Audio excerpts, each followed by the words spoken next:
children. It's very dull.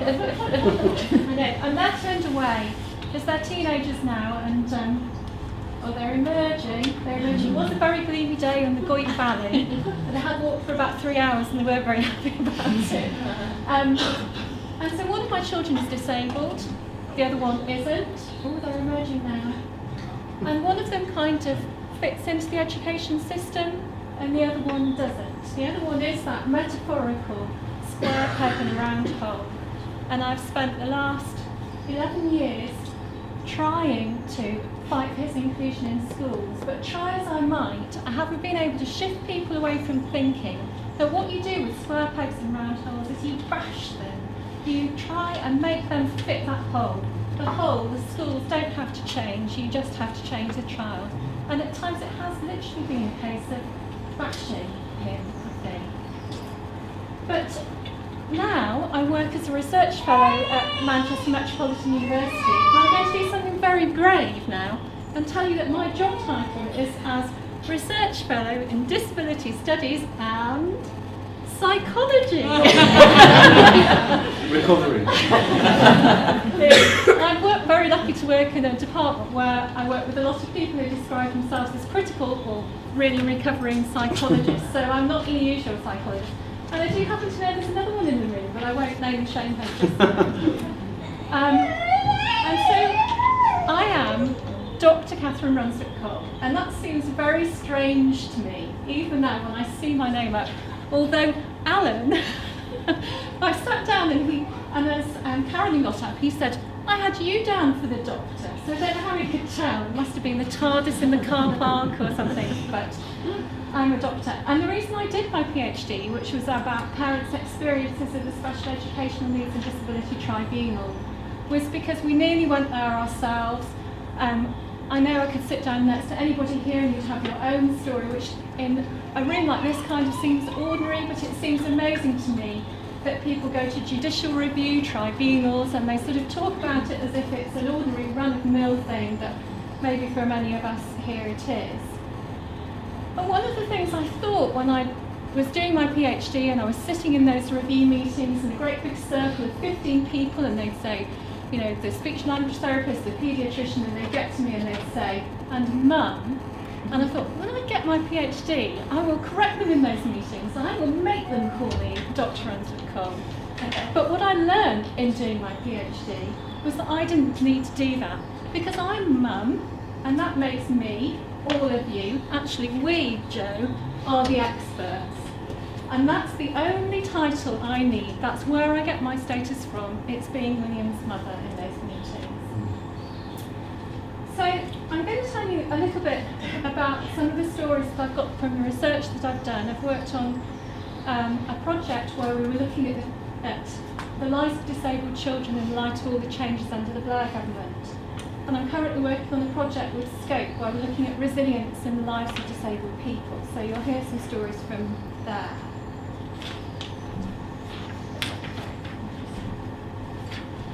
But I can't help, you know, the little bit of the academic comes out of me, and I have to give you a definition, so I have to start with a definition. And this is from someone called Len Barton, who I'm sure Joe knows, and has been a real champion for inclusive education over the last 30 years. And I think what he says here really sums up my feeling about square pegs and round holes. So he says, inclusive education is not about special teachers meeting the needs of special children in ordinary schools. It is not merely about placing disabled pupils in classrooms with their non-disabled peers. This is not about dumping pupils into an unchanged system of provision and practice. Rather, it is about how, where and why, and with what consequences we educate all pupils. So clearly it's not about bashing that peg, it's about changing those holes. Joe's talked about this already, but when this came out in 2010, the coalition government said, or it was the coalition's programme for government, we believe the most vulnerable children deserve the very highest quality of care.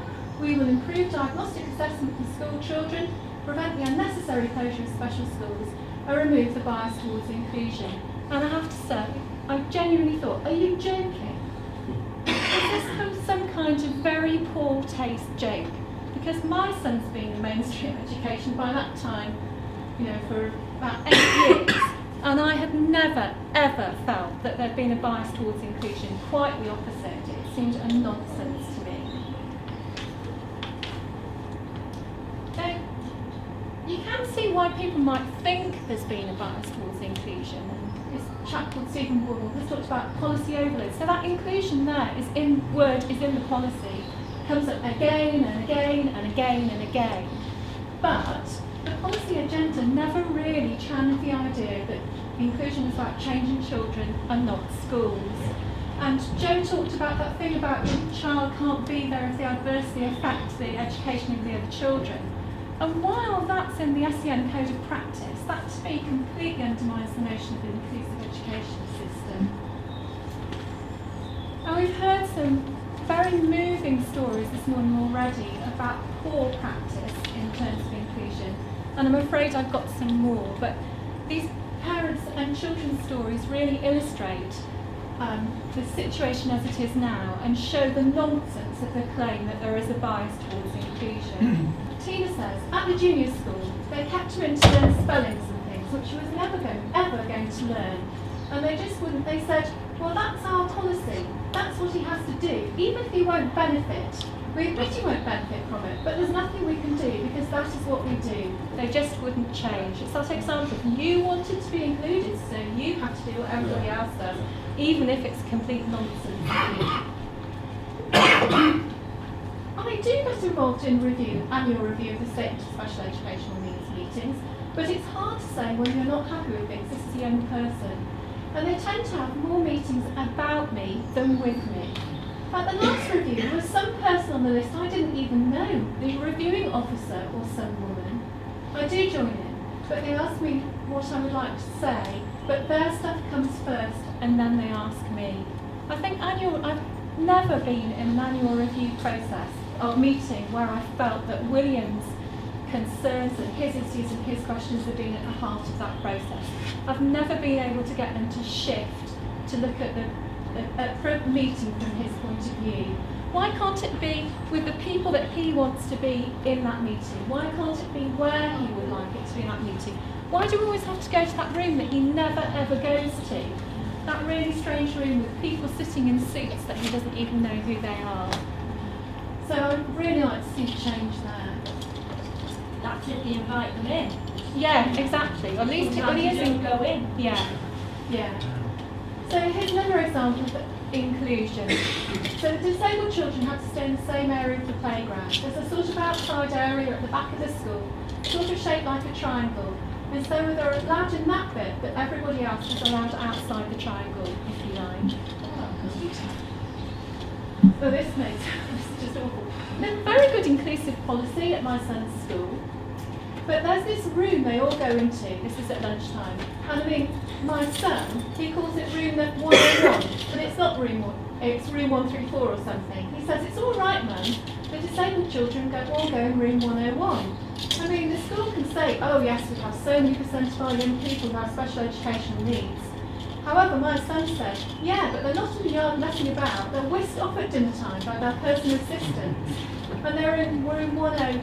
They may have their dinner in the corner, and then they all go to room 101. And he says, I don't know what they do in there with them. I'm going to sneak in one day and find out.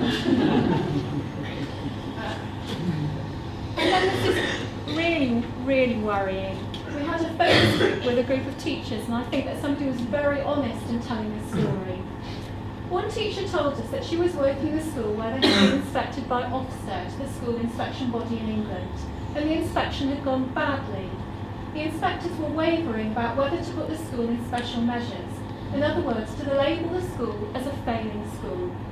The response from the school was to focus on raising the children's test scores, and to do this by focusing on the children who had the cognitive ability to reach level 4, the average attainment grade for an 11-year-old. The result of this was that children with special needs were taken out of the classroom by a teaching assistant, while the teacher focused on the children who could achieve level 4. The school also had a policy that new arrivals in the school, children mainly of Pakistani origin, were taken out regardless of their cognitive ability because they would not count in the test score for the school as not spent enough time there to qualify. reminds us that inclusion isn't just about children with SEN or disabled children, it's any of those children who, for whatever reason, are not considered to be round enough to fit into the hole. And then another young person who was educated in a special school talked about being transferred to a local high school for a brief period, but it wasn't a pleasant experience. I wasn't bullied or anything, but the other pupils just kept going too fast. So very negative experience. So I don't see much evidence there of the bias towards inclusion. So what do I think the problem is? Well, we've already seen that we've got a policy for inclusion that isn't really about inclusion, and that children are regularly discriminated against and segregated. It was interesting, as I had a conversation as I arrived, somebody said this, and I believe it very strongly, that inclusion is very much not just about minds, it's about hearts. It's having people there who believe that your child should be in that school. And really, we can't begin to get anywhere without that feeling. And there have been, in my son's schooling, there have been people who've had that feeling here, who wanted him to be here. I was in a meeting just last week with the head, and he was talking to people who'd applied for a job at the school, and he said, I believe that these young people should be in this school, and I believe that they make a huge contribution to the school. And I was still surprised to hear that, delighted but surprised, because it still doesn't always feel like anybody would ever say that. And sometimes I have to say I've felt angry, quite a lot of the time I've felt angry, and I have felt angry with individual teachers, and I have genuinely felt that they've been plotting at home about how to make our lives miserable and getting people together to really make it miserable, and that they're spending their entire lives trying to make our lives miserable. And I've felt angry, I've probably behaved in an angry manner with them. But I know that their behaviour has to be put in a wider context. And I know that we're in a context where schools are ranked for achievement. They're coming under great pressure to get pupils to achieve in ways that can be measured, and they can publish in league tables and so on. And what happens because of that league table publishing, the market system, having to get those scores up, is that children who fail to conform to that, for whatever reason, not just disabled children, not just children with SEN, become a poor investment for schools, really. So when I think about my son in his time in secondary education, when he arrived, he wouldn't look up, he wouldn't speak to anybody else, he was a very shy and worried young person. And now as a 16-year-old, he's talking to people, he's very happy most of the time in school. He's made a huge step, but I wonder how the school can reflect that investment of their time. Where is that going to be measured? Where is that going to be promoted? You know, where does the government quantify that? That massive thing for him of not looking at the floor anymore and looking up, that fabulous, massive achievement, and it's not measured, it's not celebrated anywhere. So the schools have got a real motive to look for able pupils and passive, compliant parents. So we're all out then. So inclusion and a market system make for an easy bedfellows. Now, round pegs and round holes. I mean, Joe talked about it already when he said it can happen to any child that could be excluded. But because we're getting to a situation where there's almost the creation of a mythical pupil, a totally perfect, able pupil that fits so beautifully crafted into this round hole, that anybody who falls away from that is in danger of exclusion. And in disability studies, because I have to get a little bit about that in eventually, people talk about this as ableism. And ableism creates a situation where disabled people are devalued and excluded. And in ableist cultures, including school, the assumption is an able person as the ideal type. So anyone who fails to conform to this is seen as lesser and lacking. And I think it's that ableist culture in schools that we need to start to think about challenging. So, the future. It feels pretty bleak. I was going to say, I thought that the Children and Families Bill had some glimmers of hope in it, but the more I hear about it, the more difficult I find it to say that. So I think what we have got is here. We've got organisations like Alfie, and we've got each other. And I think that's the way forward. That's what you, all of you, are our glimmer, or perhaps even a bright shining torch, because there's so many glimmers in the room of hope for the future. And I hope, it's been 10 years really, and not quite as long as Joe, that I've been thinking about these things and working in this area. And I really don't want to be back here in 10 years' time, listening to the same stories and hearing them and nothing to have changed. So I really hope that maybe starting here today will go some way to changing that future. And if I can, I'd like to be part of that change. So thank you for listening.